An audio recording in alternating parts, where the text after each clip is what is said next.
So how could hibernation or hibernated animals actually keep the synaptic connection? And we do think at least perineuronal nets is playing a certain role in that.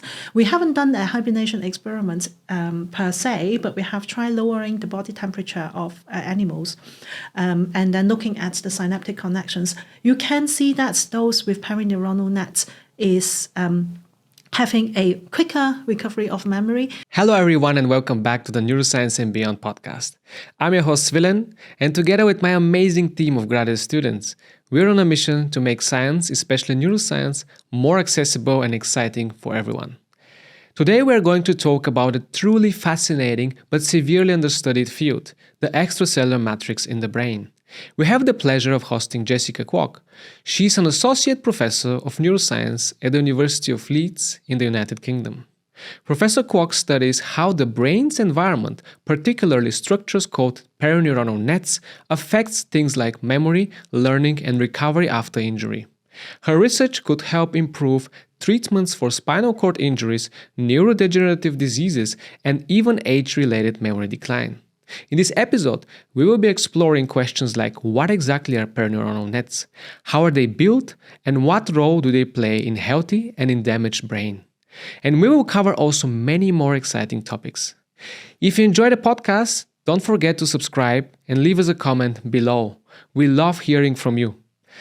And now, dear listeners, please enjoy the conversation with Professor Jessica Kwok.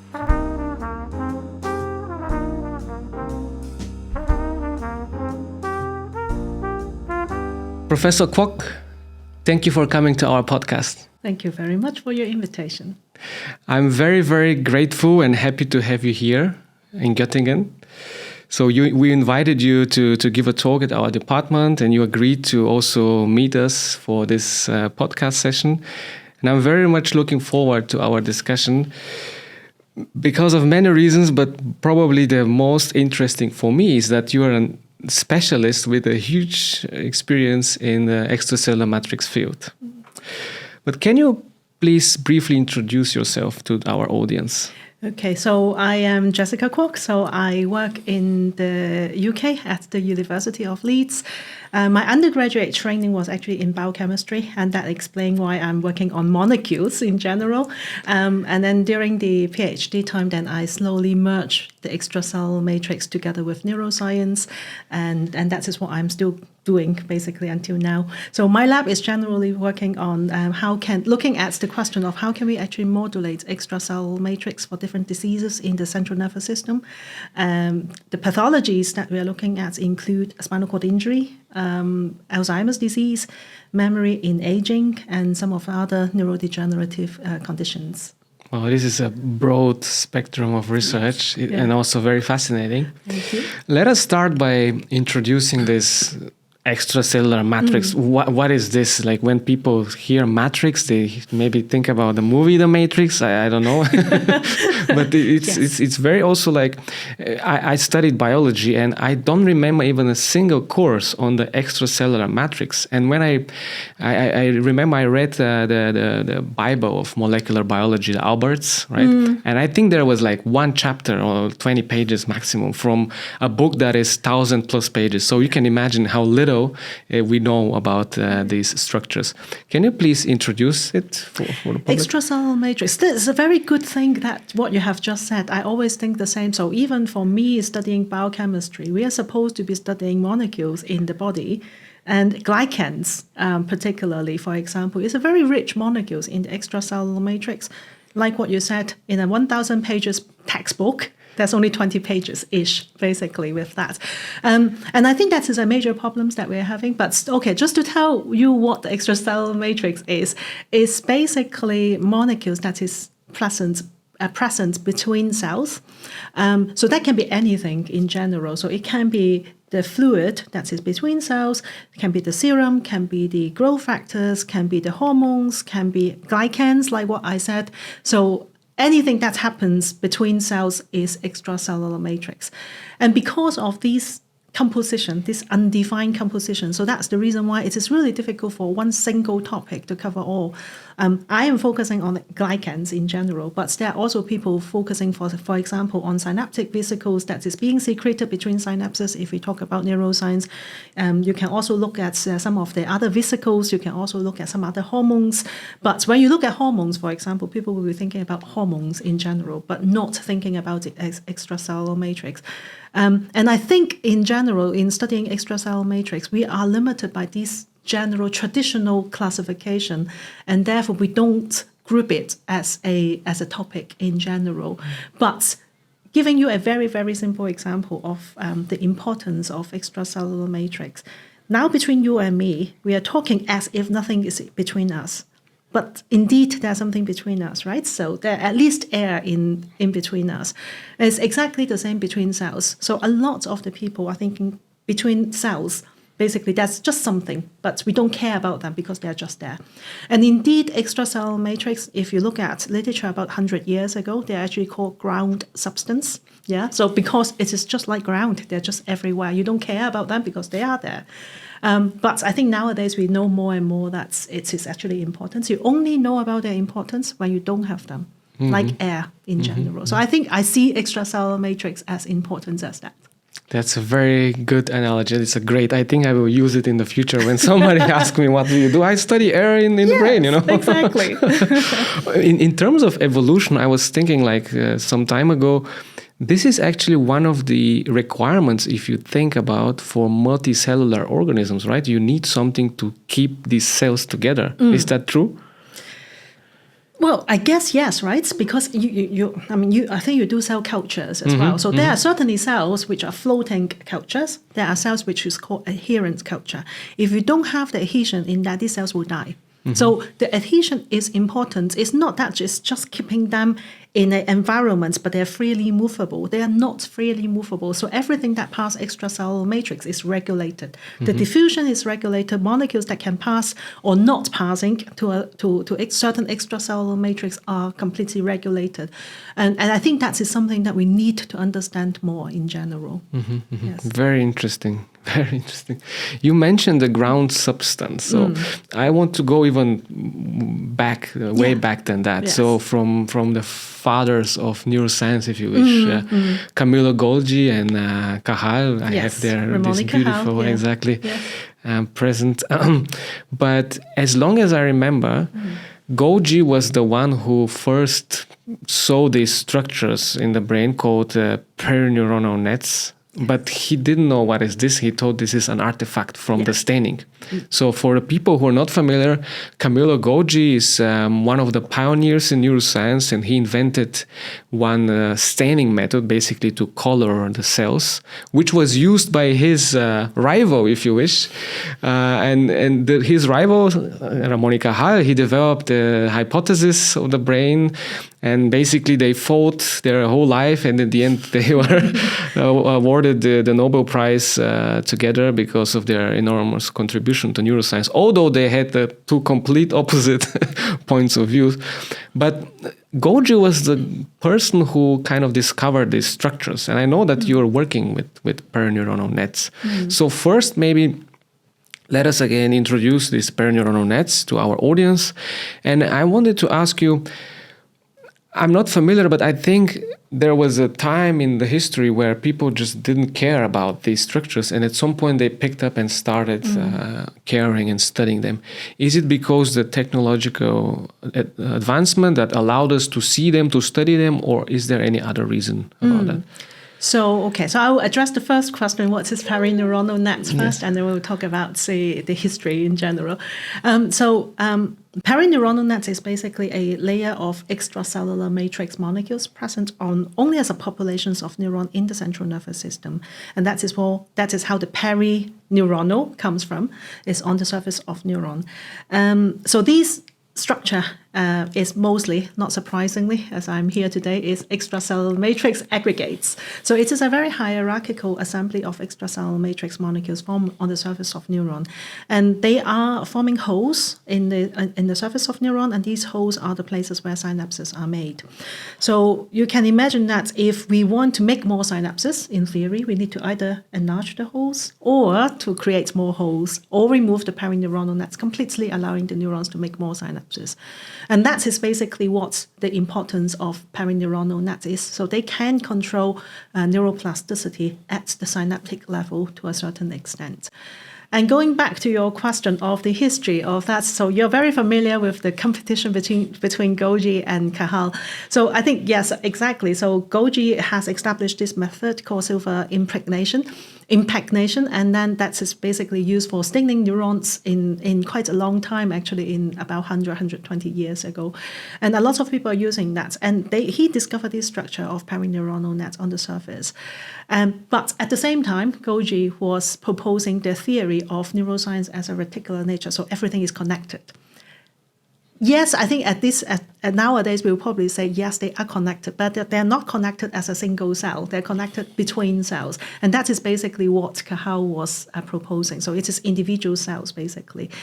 So because of this competition, and at the end of their competition, proven that Cajal was correct, that our nervous system connects by cell connections, then I think the whole concept of what Golgi has established was somehow suppressed or dismissed for some time. At least for 20, 30 years, I think it was suppressed quite strongly. And then it is until maybe 1980s. So, I mean, during this time between the 1930s to 1980s, of course, there are people actually talking about that, but it wasn't in the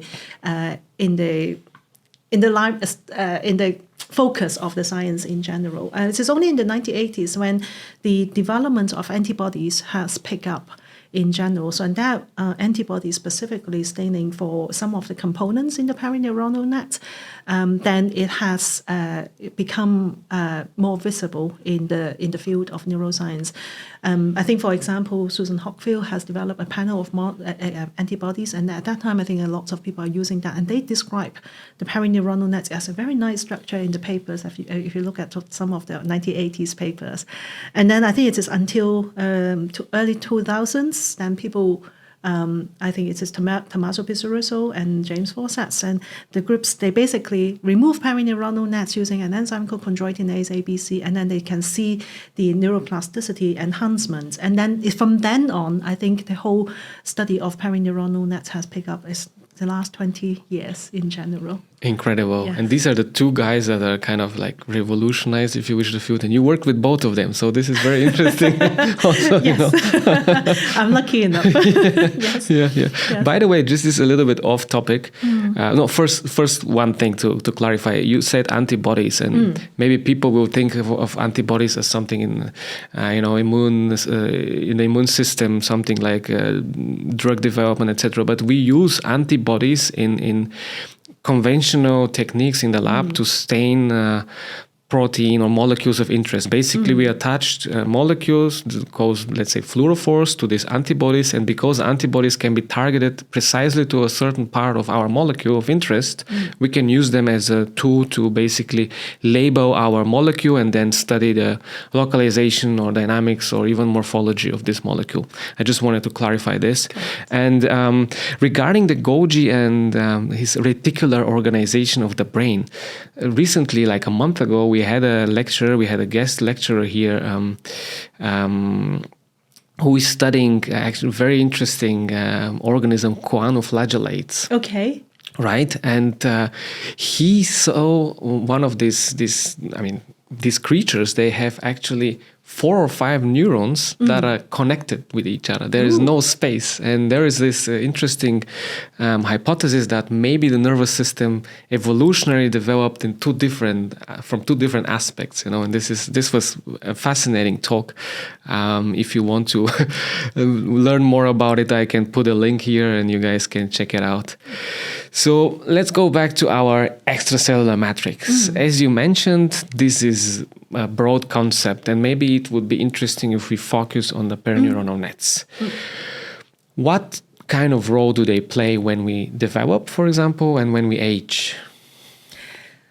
I will separate the topics perhaps even further in this case. So I mostly in the last 10 minutes or so, I was mostly focusing on perineuronal nets in general as an extracellular matrix aggregate structure.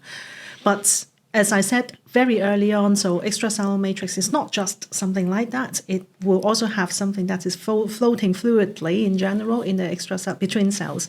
And I think we need to classify them quite clearly. So I normally call the other ones, the more mobile one, as the loose extracellular matrix, and the other ones are aggregated matrix like perineuronal nets. During development, we do not have perineuronal nets. Development here, I'm referring to the embryonic stage in the nervous system development. There's no perineuronal nets there. And what you have is basically these extracellular matrix molecules, loose extracellular matrix between cells. And the reason why it is so you're correct, actually suggesting that. So during development, the extracellular matrix is very important because at that time, the network of the nervous system has not been established. Everything was basically based on diffusion. So it's diffusion of molecules creating gradients, allowing molecules, cells to grow in a particular direction, having a directional growth. And because of these extracellular matrix actually are organized as a hydrogel system, and they will have ability in retaining molecules in a certain levels and a certain gradients as well. And from this gradient, allowing molecules and growth cones and cell movements to happen. And that is the reason why if you disturb the system during development, you actually have a completely misdeveloped nervous system, and of course, then it will affect a lot of the growth afterwards. And that is the reason why the extracellular matrix during development is super important. So they allow the gradient to form morphogens. I think when people are thinking about neurodevelopment, they think about morphogens a lot. So, for example, hedgehog and different molecules related to that. But these molecules, if you put something in a bowl of water, they will just diffuse everywhere. Yeah. So, and then at one point they will be mixed completely, even concentration everywhere. This is not the case in the development. You will have this gradient formed, and they would be maintained. And it is this maintenance of the molecular concentration allowing developments to happen. And extracellular matrix is the one holding this principle of retention of this concentration. You may ask the question how these concentration, how the extracellular matrix actually affecting this is because of the weak interactions that these molecules interact with the matrix molecules, allowing them to have a preferential or differential interactions. And that is how the gradients are formed and maintained in general. In aging, that is another situation. Then we have these two structures. So we have the perineuronal net and we have the loose extracellular matrix. In aging, so in the first place, perineuronal nets develop only postnatally. So in human, it can be up to 5 to 8 years old. That's quite late in terms of neurodevelopment. And then afterwards, then the extracellular matrix, both in the loose matrix and in the perineuronal nets, become quite stable for quite a long time, until late adulthood, I think, in general. And then you will start having a change of the matrix composition. Some of them will allow us to maintain our memory and maintain our ability to learning. But some of them are changing, actually depreciating that ability and not allowing the establishment of new synapses as easy. So that's probably one of the reasons why, as we age, then the ability of learning is actually getting worse and worse over time. And I do think at least extracellular matrix composition is playing a partial role in that. Very, very nicely summarized and explained. I loved it.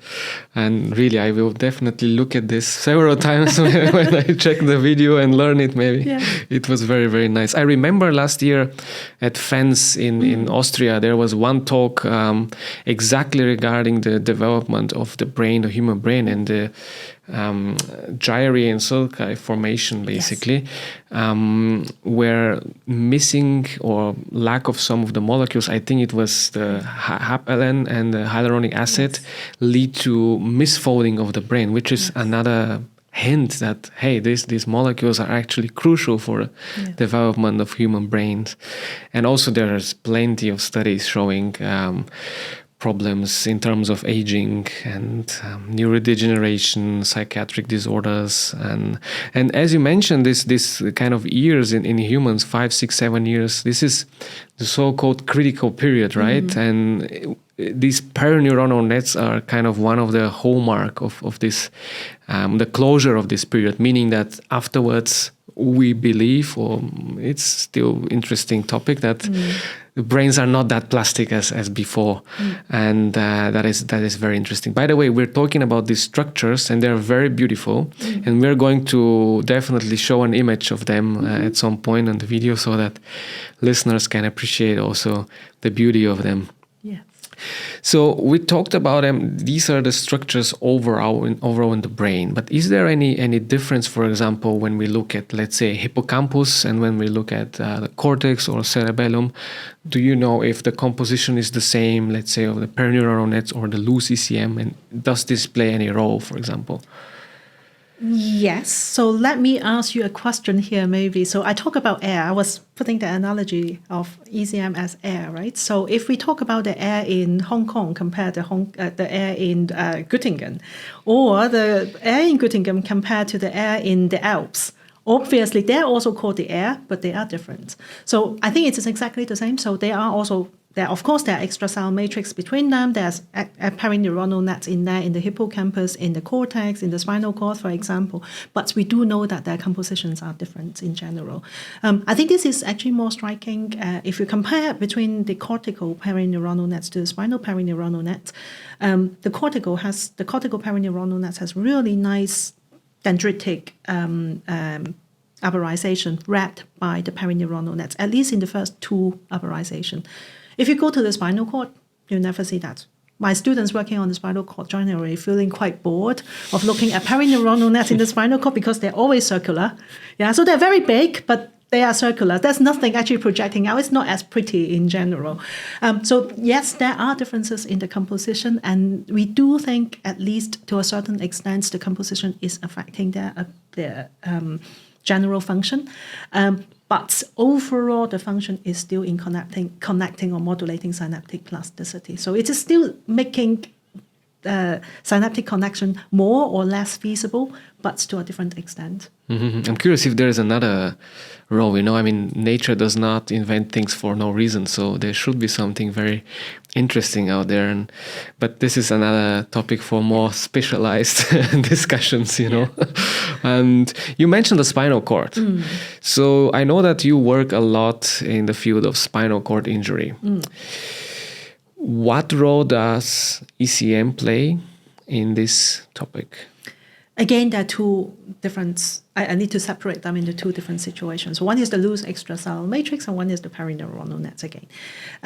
So after spinal cord injury, I think in the last 20, 25 years, it's very obvious, it has been established very well that the glial scar that is formed around the lesion site, that is, these are activated astrocytes basically coming to the lesion area, trying to fence off the injured site in the spinal cord, and they are upregulating chondroitin sulfate proteoglycan, which is one of the extracellular matrix molecule, and then removing these extracellular matrix molecules around the lesion site allows the neurons to regrow, at least across the lesion site.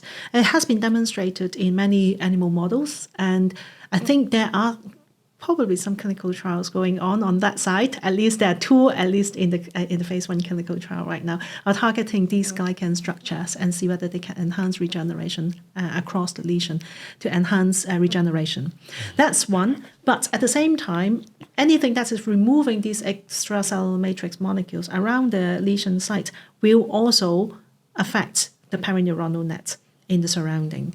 And as I said earlier, so perineuronal net is modulating synaptic connection. If you remove the perineuronal net passively, not intentional, but passively due to the other strategy, then you will also open up the neurons in the surrounding area, allowing them to make more synapses.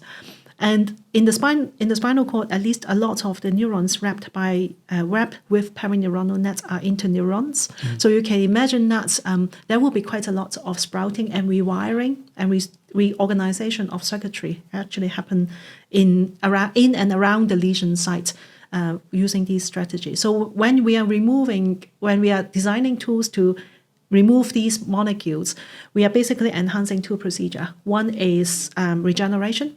The other one is enhancing plasticity. So by going through these two processes, then we do see quite significant functional recovery in animals afterwards, at least in locomotor function, because that is what we are focusing in the spinal cord injury. There are also people looking at other functions such as bladder functions and other sensory functions, but at least in our hands, in terms of locomotor function, they do recover quite significantly. That's very interesting. So can we maybe elaborate on all these terms, the glial scar, proteoglycans, maybe like shed light on the different components of the ECM that the most important, not important, but let's say they are important actually in the perineuronal nets. So yes. the most common ones, the proteoglycans, the glycoproteins, maybe hyaluronic acid. Some people know this from cosmetics, collagen in some creams, hyaluronic acid and things like that. It would be interesting actually to also describe them. Right? Yes. Okay. Yeah. So then we are going into the molecules of perineuronal nets here. Yes. So I think one of the key things I think people can remember is that in the central nervous system, the central nervous system is very soft compared to other tissues. And the reason why nervous system tissue is so soft is because we don't normally have polymer molecules, normal polymer molecules in the extracellular matrix in the body. So, for example, the collagens in the brain is a very different composition compared to the collagens in the body. And because of the lack of these the ECM polymers, extracellular matrix polymers, then the central nervous system is generally quite soft. And then what is holding the central nervous system together is basically, at least in the extracellular space, is mostly the glycan molecules. So you talked about proteoglycans earlier. So proteoglycan is one of the key molecule in the central nervous system. There are different members of them.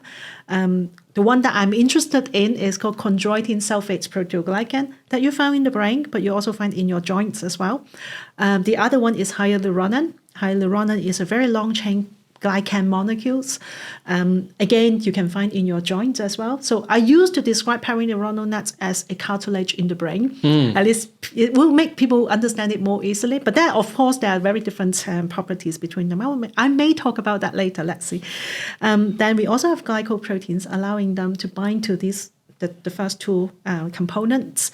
And there will also be proteins that can bind to these structures. But these structures, because they have these polymer chains, these glycan I'm talking about, they're not the one that we are eating as candy. So the one that we're eating as candy are normally disaccharides, maybe monosaccharides, so small glycan molecule.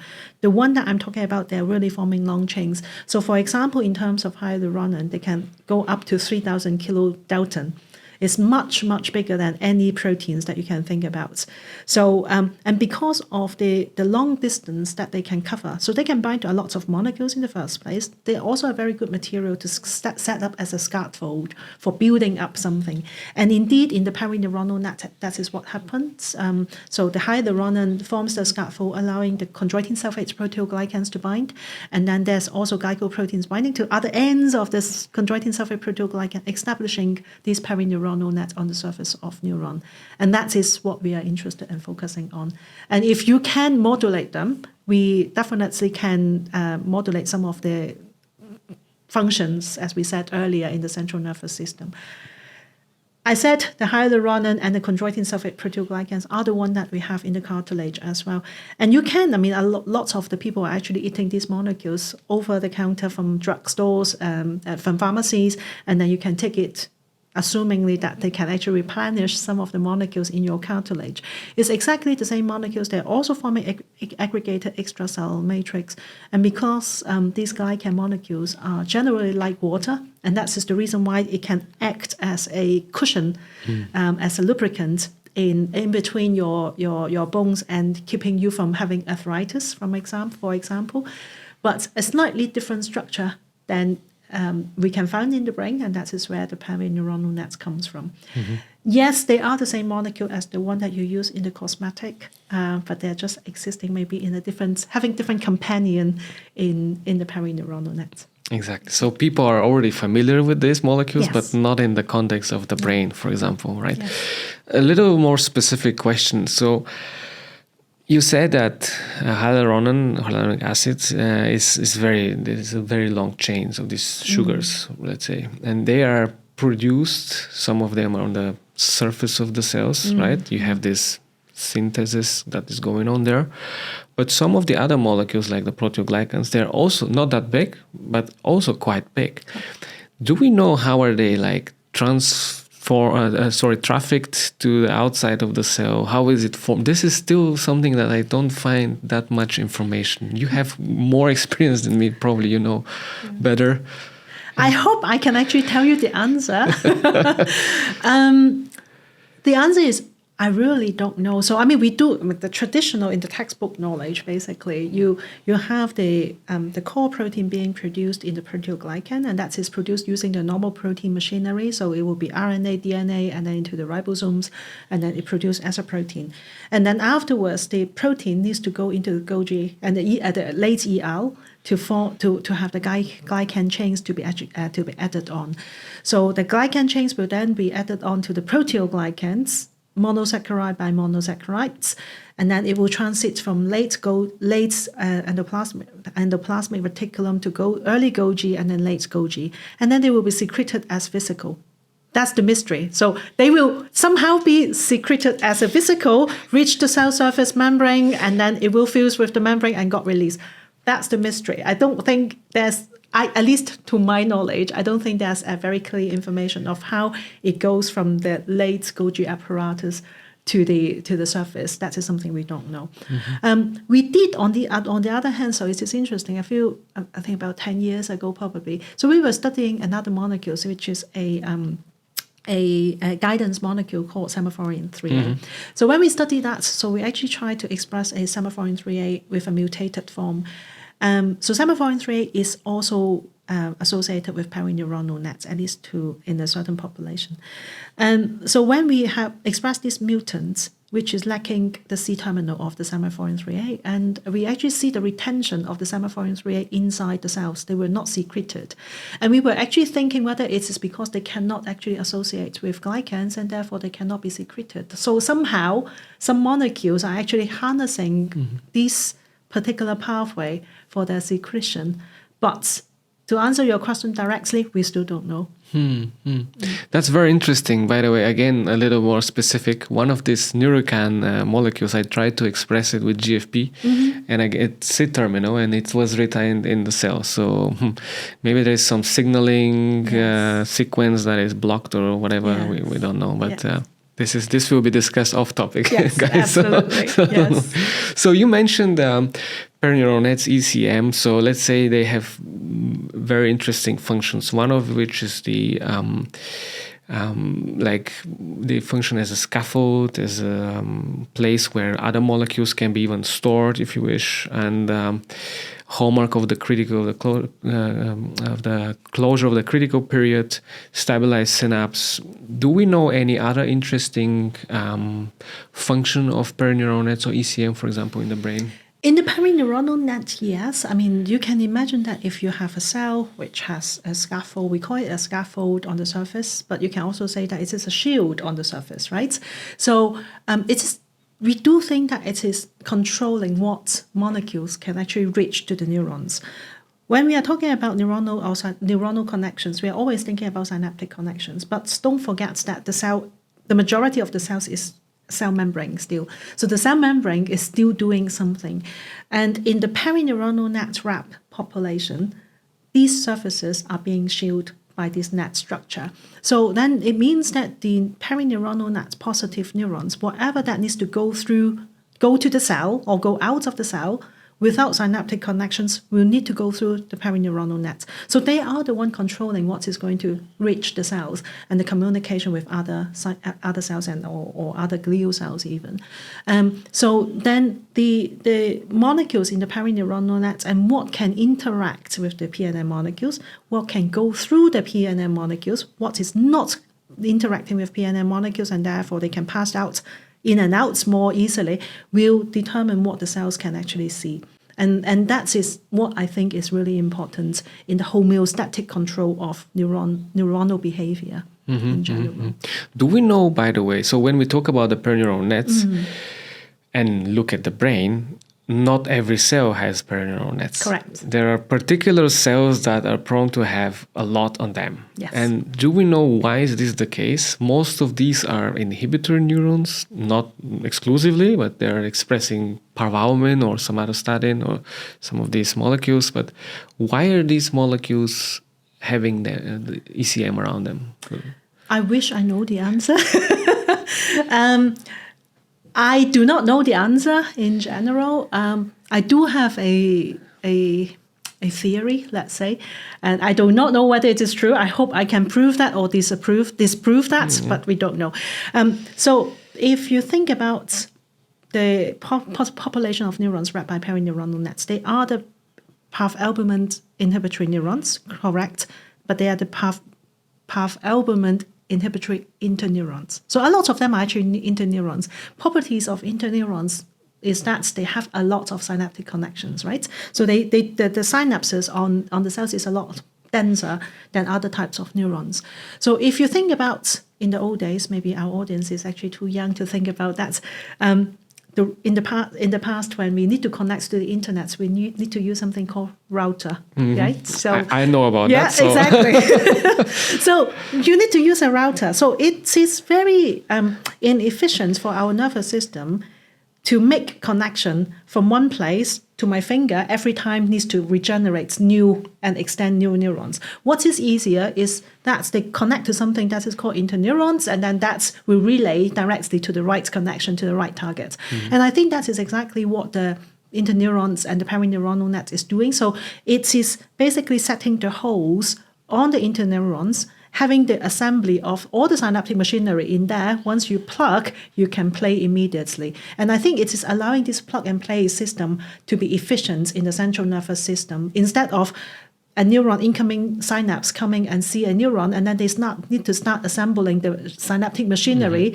That will take time. So it is easier if they actually preset what the synaptic material should be in the postsynaptic membrane. When they come, they can just plug in and they can just have the go. And that is what I think maybe the perineuronal net is facilitating. So having a preset breadboard for connection. That's actually very interesting. If you think about the hypothesis notion that people say, if you don't use it, you lose it. So let's say if you have a connection between two cells and you don't use it, maybe this connection weakens, and eventually it goes away. Yes. It's very interesting if we look into animals that hibernate, right? They sleep for like months. They don't use this connection. Maybe during their sleep there is some activity, but in principle it's way, way less than when they're awake. Probably, as you said, these structures are definitely like there to like when the animal awakens, then you have this kind of already guidance. I was here, you were there, let's go, and then everything is fine. I don't know if probably somebody studied this already. I don't know. Yes, it is yes. I do think there's a definitive answer for that. Yes, again, but I do think so there's a theory basically in the hibernation. What is keeping the memory? So how does the squirrel actually remember that he has hidden the oats somewhere in there, and then when they wake up, they will be able to find food immediately. And there's something needs to be there to maintain. And for anybody doing neuronal cultures, you probably have experienced that if you take the neuronal culture out, put it in the room temperature, even more drastic, if you put it on ice, put it under the microscope, you can see the axons immediately basically retract. It's almost like a broken guitar line, basically. So how could hibernation or hibernated animals actually keep the synaptic connection. And we do think at least perineuronal nets is playing a certain role in that. We haven't done a hibernation experiment per se, but we have tried lowering the body temperature of animals and then looking at the synaptic connections. You can see that those with perineuronal nets is having a quicker recovery of memory.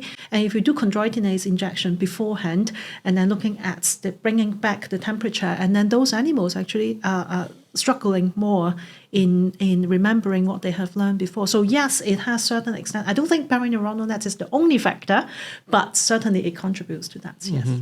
The chondroitinase you mentioned several times, this is an enzyme that cleaves exactly the ECM, the perineuronal nets, let's say, and then the structure is, so to say, disrupted, and then, as you mentioned, then plasticity is enhanced to some extent, and things are happening. Although these experiments are very, how to say, like strong, you digest everything. It would be very interesting if you can take one type or one molecule and then play with this and then see what is going. Have you tried something like that? Well, yes, I guess. So, well, yes, but the molecules that we took out, unfortunately, is also eradicating perineuronal nets quite strongly. So we have done the one with link proteins, so hyaluronan and proteoglycan link proteins. And so these molecules is basically, as I said, about the hyaluronan scaffold, and then the CXPG, chondroitin sulfate proteoglycan, will bind to it. And this binding needs to be stabilized by a group of very small molecules called hyaluronan and proteoglycan link proteins. I call it link proteins, let's say. So when we remove this link protein, these structures basically doesn't form as stably. And we remove perineuronal nets quite significantly in this case. I think it's not a surprise that in that case, then we did see enhanced neuroplasticity and different functional benefits coming together with it. But on the other hand, yes, we have tried doing that. It wasn't successful in precisely modulating perineuronal nets. The other one that I haven't tried myself directly, but it's one of the collaborators that we have in the Netherlands, Jos Verhagen. So they are mostly looking at semaphorin 3A binding to the perineuronal net. And a few years back, they have designed a soluble fragment that can sequester the semaphorin 3A from binding to the perineuronal net. So then the perineuronal net is like normal, but just that they do not have semaphorin binding to it. And in that case, they did see that there's enhancement in the function, in synaptic connections, in the optical, how do you call that? The optical dominance plasticity experiments that they see after removing semaphorin 3A. Yeah. So yes, you can modulate it in a subpopulation, but the modulation can be quite tedious in general. And this semaphorin 3A, this molecule is known to, correct me, repel axons, right? Yes, correct. So basically it plays a role in the guidance when the axons are looking for partners and it repel them, right? Yes. So this is also a very interesting molecule. So because it's very important during neurodevelopment. So when I was doing my PhD, this is a molecule that was very much studied. So semaphorin 3A, I think it is a Latin word originally. It actually means traffic lights. Oh. So you can imagine what it was originally studied for. So basically in the nervous system, if you have semaphorin 3A, so a population of neurons basically cannot go across that area and will turn. Yeah, so it's a stop signals for some neurons. But on the other hand, there's another population which will actually go through them. So that's the reason why it is like a traffic light system. And semaphorin 3A in the adult nervous system is mostly inhibitory to axonal growth. And so what we hypothesized at that time is that when you have semaphorin binding to the perineuronal net, it will make the perineuronal nets even more inhibitory, less likely to make synapses. So you asked the question earlier, so are the perineuronal nets or extracellular matrix different in different areas? The answer is yes. So some of the neurons, for example, will be having semaphorin 3A binding to it. And these neurons probably are very stable, so they cannot make new synapses unless you remove the perineuronal nets, remove the semaphorin 3A. But the other population may not have semaphorin 3A binding to it, and they will be perhaps more susceptible to changes. So without knowing anything, I assume that hippocampus will not have that many. They do not have as many. And probably some neurons that play a role, let's say, in autonomous nervous system, breathing, something brainstem. I guess you will have quite a lot of... Correct. In the brainstem, there are quite a lot of 7.3A. Yes. Very interesting. Very interesting. Yes. I would deviate a little bit from the topic and go on the personal note. You mentioned doing your PhD, and I know that you did your PhD in Hong Kong, then you moved to the UK, then you have also affiliations in Czech Republic. And I'd like to ask you, how do you see the cultural differences in terms of scientific work in the three locations, let's say Asia, Western Europe, and then some Eastern European places? Well, I think the biggest difference probably is East and West in the first place, as you might expect. So Hong Kong is a very interesting place because we do have English culture on the one hand, but at the same time, of course, we are still a Chinese population. So we do have a merge of the two cultures in a sense that all my teaching in my university times were in English, for example. But at the same time, our mentality is a Chinese way. In general, I think in Hong Kong, people are very polite, and which also means that they don't challenge a theory as much as we would see in a Western culture. UK, on the other hand, is actually very interesting. You would expect, at least at the time when I was in Hong Kong, I was expecting the UK student probably will be more open and more challenging in that case to a existing theory. But English are also very polite, probably even more polite than Hong Kong people. So it means that they may have the idea in their mind, but they may not speak out. So nowadays, basically one of the things that I need to do in the lab is I know that they are thinking of something. How am I going to extract that questions from them? So I need to encourage them to actually speak out their own opinion. They do have an opinion, they just don't say it, basically. And in Czech Republic is so as you mentioned, I do have an affiliation in Czech Republic. I've been working there for 7-8 years now. I think the students there are very diligent and they're also very clever as well. In that case, they are not. It's not that they're reluctant to say their question. They're just because the hierarchy in the Eastern European cultures are very strong. Yes, even stronger than in Germany. I don't know whether Germans. My perception in Germany is also a very hierarchical system. Maybe I'm wrong. Sorry if that is the case. But in Czech Republic, it's definitely. I think the hierarchy is still very strong in there, and the respect to the senior level is one of the key considerations in their culture. And because of that, the junior people, the young scientists, are not speaking out as such. I think this is perhaps, when I'm saying it like that, I think it is quite a common problem in different cultures right now. So the younger generation are very reluctant in speaking out their own mind. Of course, that will come with experience and with confidence, but at the time of their learning, this is the best time for them to ask any questions. And if they don't ask that at that time, when are they going to ask that, right? So when you're a senior, you're thinking that I will get the confidence in asking the question. But when you're at that level, you probably will be thinking that the other people will be thinking that I'm stupid and therefore I don't ask that. So the political consideration is even more. So I do encourage our students to actually speak out their own mind and ask their their questions and try out a few experiments. Some of the experiments will be really easy to try out. And maybe you discover something new that you're really interested in, then why not? I think that is what I see as the differences between the different countries. Yeah. Very interesting. Very interesting. Yeah, I also would encourage people to ask questions. Yes. I'm like, I love asking questions.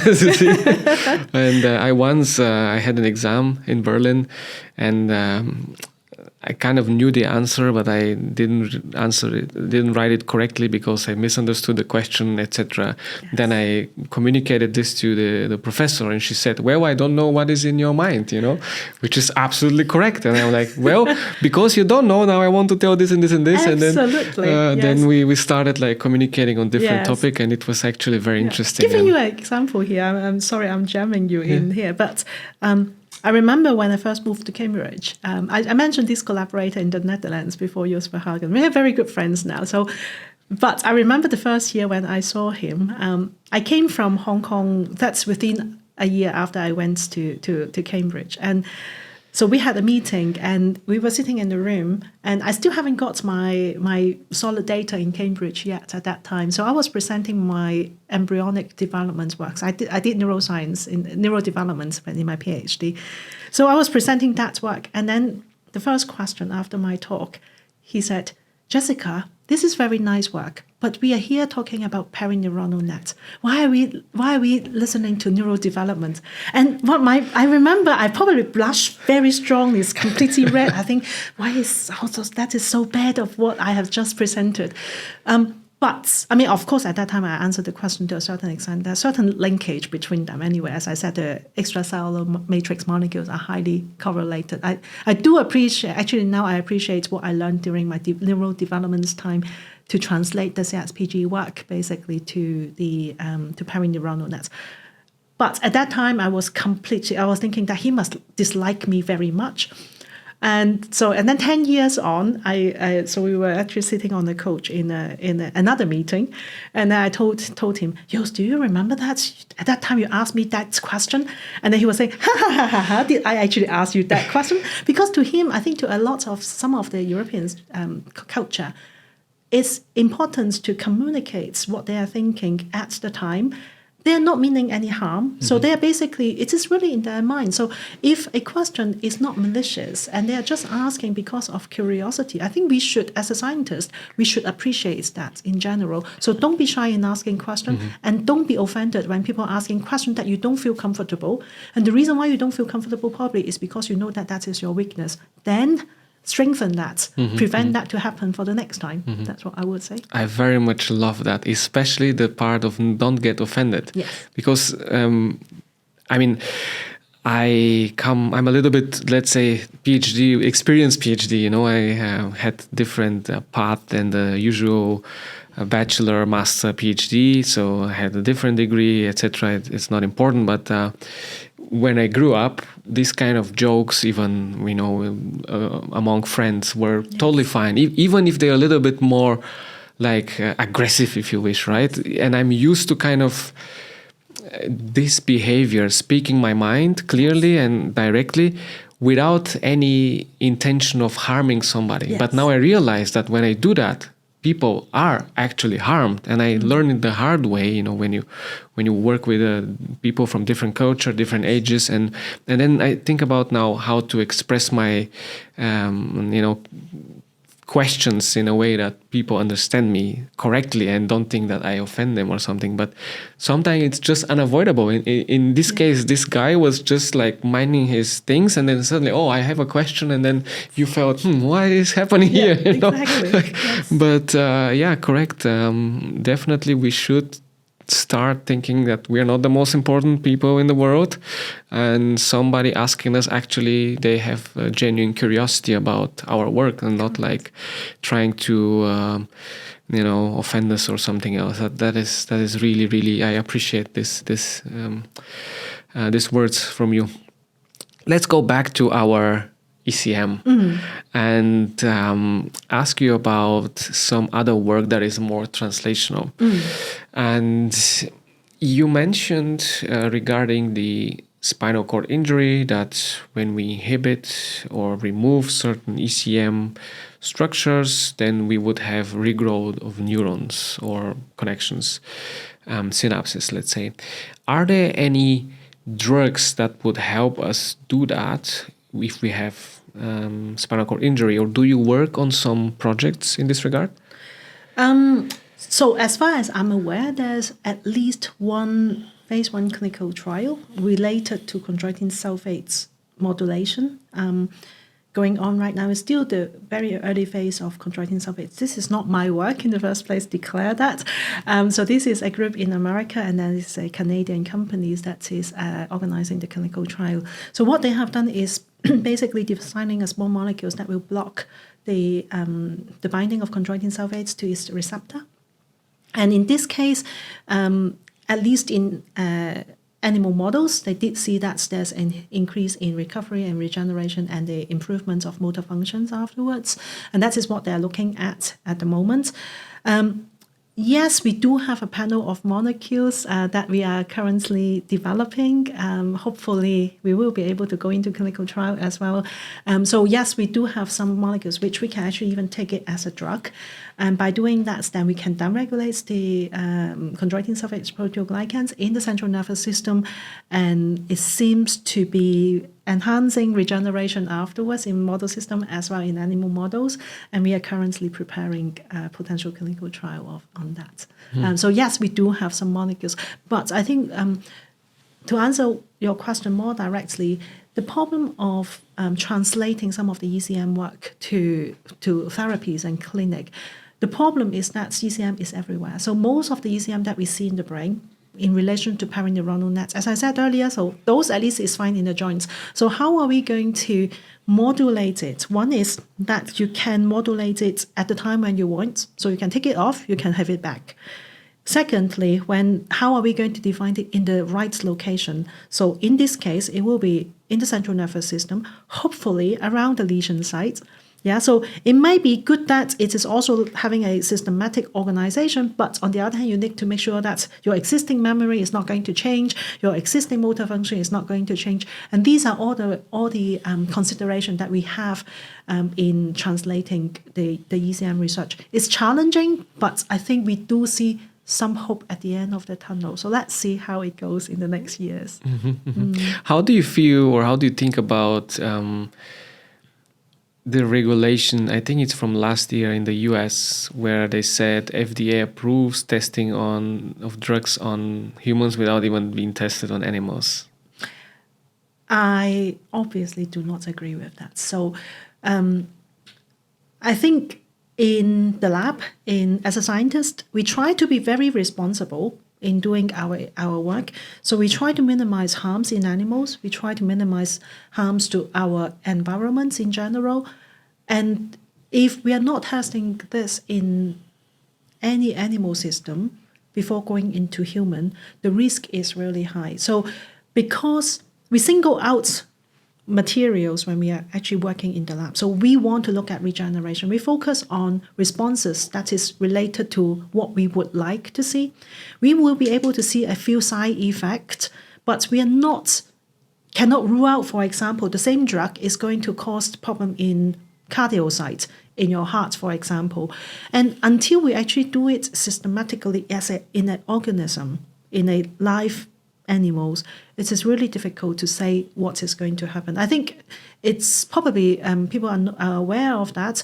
It was about 15 years ago. There's a clinical trial in the UK. So they are giving a drug to a group of patients. So that is already past the safety, I think, in that case. And they give it to patients within, I think, the first 10 patients. There's very severe side effects, basically. They need to stop the trial immediately. The patients were all admitted in the intensive care unit. So that could be, even though it's well controlled, but you can still have these side effects. And if you don't actually do it in some model systems beforehand, I think it is very irresponsible for actually going into human directly, particularly for situations, for example, in spinal cord injury. These patients are already having compromised immune system, compromised functions. So if we don't try it beforehand and go in directly into these patients, we don't know what is going to happen. And I think it is not entirely safe in this case. But that is, of course, only my opinion. But as a scientist, I don't think I would do that before going into model systems. You know, I interviewed now a bunch of scientists, and some of them are medical doctors, and I have never heard any of them saying, wow, it's a great idea. But hey, political authorities, they think other, so I don't know why. Yes, I myself would be very, very much worried if I don't see that in model animals. Yes. Yeah. This is another topic. Maybe we can talk about it off camera, and it's very disturbing. But we live in this kind of times, and we are not politicians. We don't make laws, and Speaking about ECM once again, you mentioned that you work also, or you've worked, I don't know, on the relation of ECM in Alzheimer, for example. Yes. What is your focus there? So I talk about perineuronal net as a shield on the surface of neuron. It controls anything that goes in and out. Some of these protein aggregates in neurodegenerative diseases are actually extracellular matrix molecule aggregates. For example, A beta. So they are extracellular matrix molecules. So they can be secreted. They can be secreted as monomer oligos or oligomers, so small molecules, or secreted as aggregates, or when a cell lysed, basically. They will be present in the extracellular matrix as a aggregation. So these molecules can be internalized by neurons.